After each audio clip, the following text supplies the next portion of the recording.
You were up all night. Why did you show up in the rain, in your suit, to still do this? Because this is way more important. You know, sometimes people ask me, God, Seth, Washington is a mess today. Is it as bad as Iraq? And every single day, the answer is, this is easier than the war. So let's talk about what just happened with Congressman Seth Moulton and AIPAC, because this is not a small story. This is a signal, a tremor inside the American political system that tells you AIPAC's grip is starting to slip, and Netanyahu's bloody war in Gaza is finally becoming too toxic even for centrist Democrats. Democratic Congressman Seth Moulton from Massachusetts, who is now running for the US, Senate against Ed Markey, has announced that he is returning all the money he took from AIPAC and refusing any future support from them. He posted it openly on X. I am returning AIPAC donations and refusing to accept any donations or support from them. The FEC filing I made yesterday reflects that we are returning donations. Before we continue, like and share this video widely and subscribe if you haven't done so already. Now back to the video. Now this is not some symbolic $500 gesture. This is real money. His campaign is in the process of sending back around $35,000 in AIPAC-affiliated donations just from this cycle. And when you add everything from 2023, 2024, AIPAC and its affiliated donors have pumped roughly $42,150 into Moulton's operation. AIPAC was literally his single biggest outside contributor over the last 2 years. So when a centrist national security brand Democrat like Seth Moulton decides to pull that plug, you know, something is shifting beneath the surface.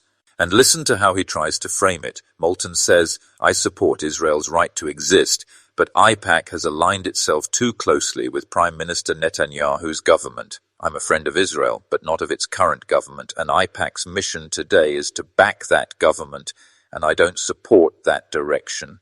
That is polite Washington language for Netanyahu has turned Israel into a global liability, and AIPAC has chained itself to his war machine. Now, I want you to notice the timing. He didn't discover his conscience in 2014 or in 2019, or even on October 8, 2023, when Gaza first went up in flames. He discovered it now, in late 2025, right as he launches a Senate primary challenge against Ed Markey, a progressive senator who has never been on AIPAC's payroll. And reporting from Jewish Insider says that before Moulton denounced AIPAC, he actually went to them looking for an endorsement for his Senate run and only turned on them when they couldn't guarantee backing. Moulton denies that, of course, but it tells you there's a second layer here. This is not just morality, this is also political calculation. So what's really going on? First, AIPAC's brand is rotting. You have mainstream outlets and Middle East-focused media now openly saying what activists have screamed for years.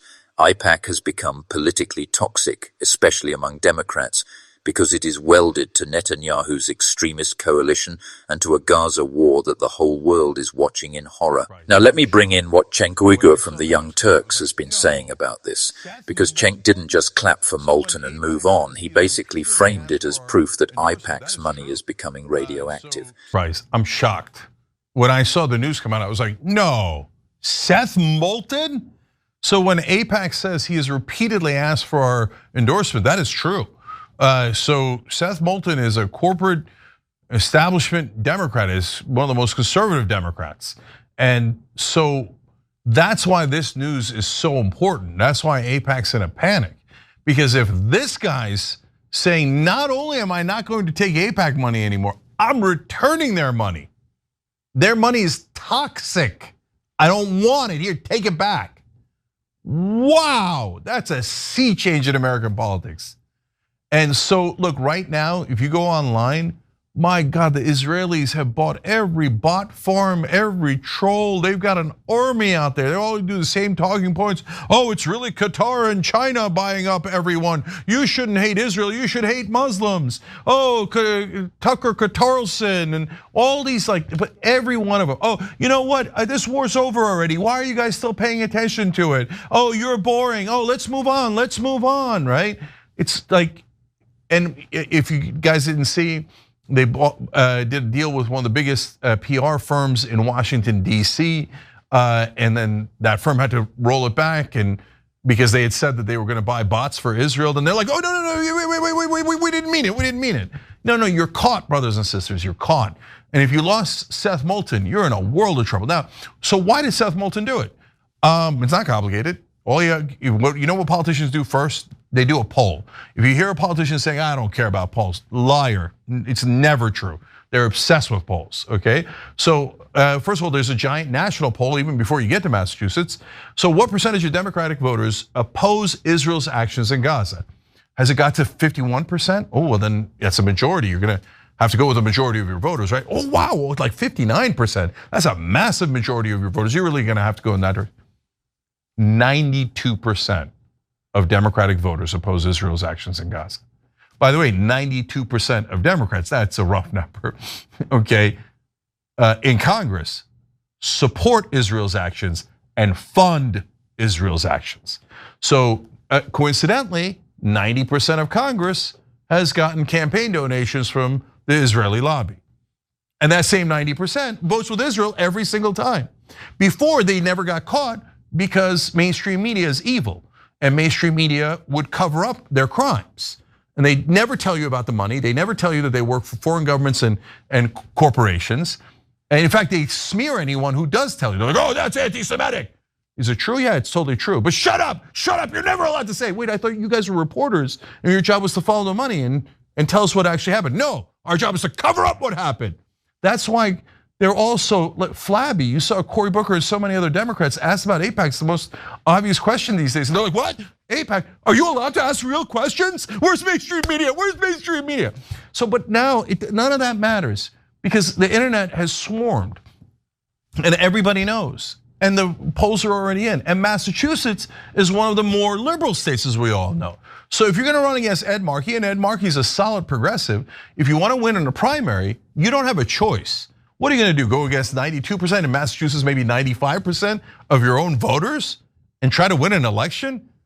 That's not gonna happen. So that's why even Seth Moulton has to say, no, the AIPAC money is toxic. And there's no chance I can win if I seem like their servant, so I am no longer their servant.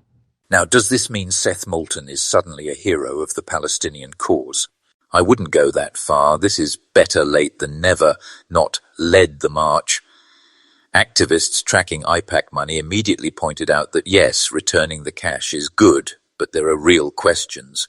Will he call Netanyahu's campaign what many legal experts are calling it, a genocide? Will he stop voting for blank check weapons transfers? Or is this just about cleaning up the optics while the bombs keep flowing? From my perspective, Moulton is feeling heat from two sides. On one side, a Democratic base that is angry, disillusioned, and done with seeing their tax money fund what they see every day on their phones from Gaza. On the other side, a powerful lobby whose brand is now so damaged that even some of its own beneficiaries are quietly edging toward the exits. He's trying to reposition himself as pro-Israel but anti-Netanyahu, hoping that will satisfy both the moral outrage of his younger voters and the donor class that still wants to maintain Israel's military edge. So where does this leave us? To me, this is the early stage of something bigger. If even a centrist foreign policy hawk like Seth Moulton is calculating that AIPAC is too closely tied to Netanyahu to be safe, then imagine what progressive challengers are thinking. AIPAC spent tens of millions trying to crush critics of Israel inside the Democratic Party, especially black and brown progressives, and yet 2 years into Gaza they are now watching their own start to peel off. That is not strength, that is overreach coming back home. Well, thank you so much for watching. Kindly subscribe to support honest journalism, and until I see you in the next one, God bless you.